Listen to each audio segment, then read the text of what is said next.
The GNU drama will never calm down. I don't know till when. So the DA in the sixth administration put in an application to stop the Employment Equity Amendment Act. And now the GNU came and President Ramaphosa signed 3 acts without his GNU partners' consent. And then they had to stop the VAT from outside of the GNU. And then they carried on with meetings. But from what I heard from the chief whip in parliament, he says the DA said nothing and they went to court and they didn't tell us. And Helen Zille's response was, oh, that's from the sixth administration, which sounded like it's a mirroring of two can play that game. So two are playing this game. And the one person who is in the corner of the ANC in this game is the SABC. So I'm going to play you the SABC reporting on the DA opposing the Employment Equity Amendment Act. SABC politician, journalist, Samgele Masego, does this report. And then we're going to go through and share something very, very, very powerful if you're going to stay there. And all of these videos, we're making them because when this information gets out there, like many of you have asked, it has the potential to really bring the shift that we need in our country. So you and I will get this information out there far and wide, and let's have a prosperous South Africa. So if you're ready for that, press like and let's go. Let's hear the report from SABC politician, journalist Samgele Masego, telling us about what's going on with this application in court. The Democratic Alliance is heading to the North Gauteng High Court over the Employment Equity Amendment Act, which the DA refers to as race laws. DA leaders believe that this act will disadvantage minorities in the country, in the Western Cape and Indian community of KwaZulu-Natal. Federal Council Chairperson Helen Zille said investors are discouraged by race laws, a term known to be used by US President Donald Trump and his billionaire friend Elon Musk. You can't just do anything. Wait.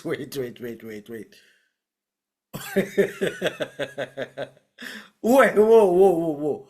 How did Elon Musk and Donald Trump come in here? Except since we're pushing a narrative of black victimhood, let's tell you and remind you that Elon Musk and Trump are busy victimizing you guys. Race laws, what else do you call a law that goes with a brace that says what happens to certain races and it's a law? Also, what has the DA been calling it all these years? Oh, but you're right. Sorry, I take it back.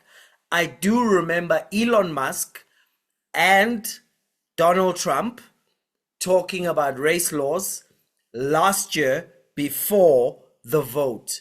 Hear them out right here. Here they are talking about race laws. Working hard, canvassing and getting people's views on a set number of principles. There are 7 that you have identified that you have said you stand for. But I wanted to concentrate on the economic cluster. If come next year the elections are held and South Africans put their trust in you and gave you a mandate to rule the country, in terms of economic policy, what can we expect? Well, you can expect a political party that is going to be for free market economy. Okay. Or where I'm glad you came straight to the point, because I wanted to say ideologically what would you be, free, but you have just free market economy politics because I believe in free market economy will be a government that is going to create a conducive environment for all South Africans to really be able to really play the role. We are going to do away with with all race-based legislation that has destroyed this country. We are going to judge South Africans on the basis of their merits. We are not going to really judge South Africans by dividing them along racial lines, because by dividing your nation along racial lines, God punishes you. Look at how we've really performed. With our race-based policies, we created oligarchs instead of actually create sustainable businesses. We're discouraging foreign direct investment. We're discouraging South Africans like myself from investing in South Africa. So there we go. There we go. That's Elon Musk and Donald Trump talking about race-based laws. But let's go back. You let me know. Am I making a big deal out of this, or is this pure political acting now and not media reporting? Which is why many people keep asking, why do people keep voting? It's because the ANC has infiltrated the media with deployees who get to keep pushing their messages and brainwashing South Africans. So let's go back and let's hear the story now. Let's come back to employment equity. And so he says what they call race-based laws, which they got from Elon Musk. But let's hear about this application. The Democratic Alliance is heading to the North Gauteng High Court over the Employment Equity Amendment Act, which the DA refers to as race laws. DA leaders believe that this act will disadvantage minorities in the country, in the Western Cape and Indian community of KwaZulu-Natal. Federal Council Chairperson Helen Zille said investors are discouraged by race laws, a term known to be used by US President Donald Trump and his billionaire friend Elon Musk. You can't just do anything in the name of redress and claim it is fair discrimination. There's a benchmark that has to be reached to qualify as fair discrimination under Section 9.2. And this Act fails that benchmark test 100%, we believe. And that is the primary constitutional argument that we will be making in court. We have a technical argument as well, which is that this Act should have been tagged under Section 76 of the Constitution because it has such a profound impact on many of the provinces. Now, so she's got all the technical stuff because, of course, it is a legal case. And but while we are on Mr. Herman Mashaba, old Herman Mashaba, not Comrade Herman Mashaba, the free market Herman Mashaba. Let's hear him talk about what interference in business does. Free market philosophy that you identified as the way that your government is going to conduct its business. Markets have been known to not be perfect, and I think we've got many examples in the developed world, in particular your US, your UK, your Europe, etc., where you have found government intervention necessary to counterbalance market forces. What will your approach be? Is it complete free economics, or is it free economics that's going to be managed in some way so you protect the vulnerable and that kind of thing? Well, I just want to pause here because it's funny how he talks about free markets where the government doesn't interfere and then doesn't even go to the freest of markets. In terms of, if you're going to talk about free markets and see how well they do, you've got to obviously go to the top 10 freest markets. The USA is not in the top 10. The UK is not in the top 10. So why would you use the USA and the UK? If you want to see it for yourself, please go to the video up at the top here and you'll see. Why would you not go Denmark, Norway, Australia, and then talk about how you need to pull back on free markets? Because the freest markets in the world are the richest, the happiest, the best places to live, the places where everybody wants to go. And most of them, the only reason we don't go as much is because of language. But if they spoke English, everybody would be going there. So anyway, just wanted to make that point. But let's hear from old Action SA, Herman Mashaba. What does he say?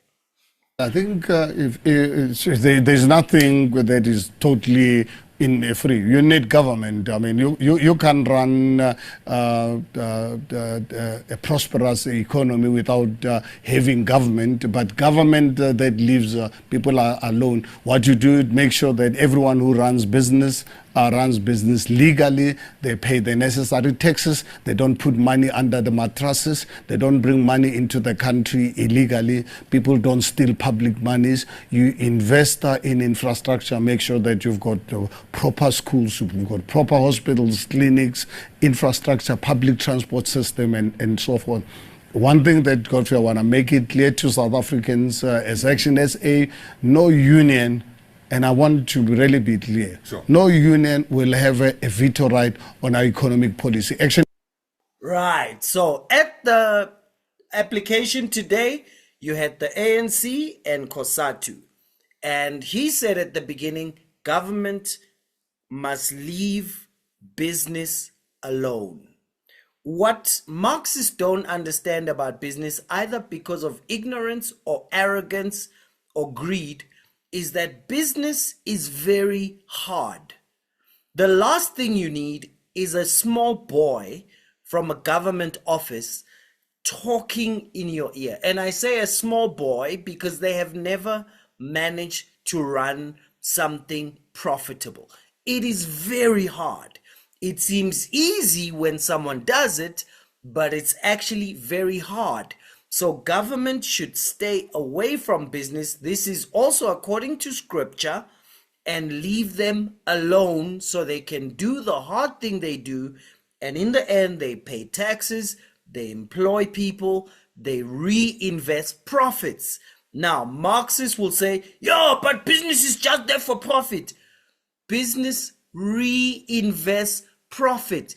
Just because you're a show off, who as soon as you get money, you buy a big car, clothes with labels on them, you then think that's what business people do. No, most profits are reinvested and they end up bringing more jobs. So government should be left alone. Now, here's what you hear from comrades, revolutionaries, fighters, every time you try to talk about business being left alone to do what business people know to do. This is what they will tell you. ANC President Cyril Ramaphosa believes the DA is misrepresenting the Constitution in relation to the Employment Equity Act. The DA believes these, what it calls race laws, are a barrier to investment into the South African economy. But Ramaphosa pointed out that the act is there to address the imbalances of the past. We must go and read our Constitution very clearly and very carefully, because what we are seeking to do is to transform our country and to ensure that what apartheid bequeathed us is something that we correct. So the Employment Equity Act is aimed at doing that. But as any organization is entitled to, they are entitled to go to court, and I haven't had their full complaint.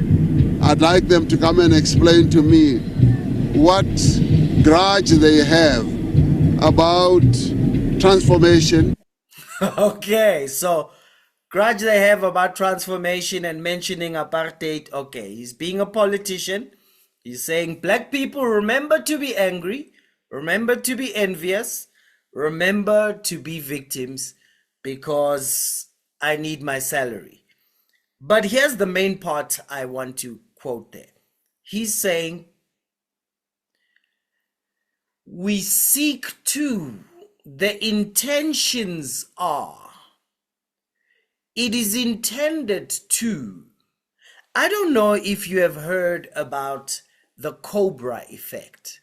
In India, the story goes, they had a problem with many people getting bitten by cobras. So the government sought to, intended to end these cobra attacks, cobra bites. So what they did is they put up a law that said anyone who brings a dead cobra to the government offices will be given 1,000. So then they put posters up. President went out. We intend to end the cobras. If you bring a dead cobra, you will get 1,000. So guess what happened? Well, the next day, the first few people started bringing cobras, dead cobras, and they started getting their thousands. What happened a month later? A month later, there were cobra farmers everywhere throughout India. Because if you could breed these things, you could quit your job and you could calculate, if I just breed 30 cobras and kill 15, I have 15,000 from the government. So they kept doing this, and the cobra farmers just kept growing and growing. And when the other parties kept telling them, guys, cobras are growing, they said, I don't know why you don't care about our safety. Our kids are being bitten by cobras. What is your grudge against the safety of our kids? And they kept telling them, guys, the cobra farms are getting bigger and bigger. And their answer was, you need to understand the history of how my own son was bitten by a cobra and he died. And all the cobra farmers, of course, supported it because it made them more and more money. And then eventually, when it all fell apart, they said, okay, we are now pulling the cobra payment. And guess what? People had huge cobra farms all over their backyards. And they were sitting there looking at all these snakes and thinking, I don't know what to do with this. So they just released them back to the wild. And the end was worse than the problem at the beginning. This is what's going on with transformation. Transformation is the ANC, the EFF, the MK, same party, it's all ANC. It's just ANC Youth League breakaway and ANC disappointed breakaway. It's all ANC. They have been on this transformation thing. And throughout this time, everyone is saying, the snakes are growing. Unemployment is growing. Poverty is growing. Taxes are shrinking. The talented are leaving. Investment is going down. The mining industry is literally dead. Everything's falling apart. And they go, oh, but you don't want to hear about apartheid. And so then we are stuck with this Cobra Effect. BEE, employment equity. Both of them do one thing. They interfere in business. That's a simple principle. The countries that have governments that interfere a lot in business get poor. The countries that have governments that interfere less in business, they do well. You want to see the stats? The video's at the bottom of this one. So this is my biblical reaction. There's a way, the way of a fool is right in his own eyes, but he who heeds counsel is wise. Any fool in South Africa that thinks it is necessary to educate anyone that apartheid happened in South Africa is an absolute fool. Because I don't remember hearing a single person on radio or TV or print or in person or in any discussion or on YouTube or anywhere saying apartheid never happened or it wasn't an injustice. So the fool who keeps repeating that because they don't want to heed counsel. The snakes are being farmed everywhere. And even when this gets reversed, some snakes are going to be released into the field. And then usually the fool will say, you see, I told you. I told you we should have paid people to kill snakes. So there's a way that seems right to a man, but its end is the way of death. So tell somebody to tell somebody to tell somebody. The way that comrades, revolutionaries, and fighters are going by makes emotional sense, I understand. But it is a way of death. So let's close by saying, no man can serve two masters. Either you love the one or you'll hate the other. Or you'll respect the one and disrespect the other. It is impossible to serve God and Karl Marx. You can't be a child of God and a victim. You can't be jealous and loving. You can't be angry and loving your neighbor as yourself. It's impossible to please God and Karl Marx. So let's make history together. Go down, check the videos down there, and feel free to look at the Prosperity Catalyst and the Prosperity Pledge. And I want to thank you for holding hands with us. We will get this message out to the right people. We'll do it together. How about it? Let's make history together. Cheers.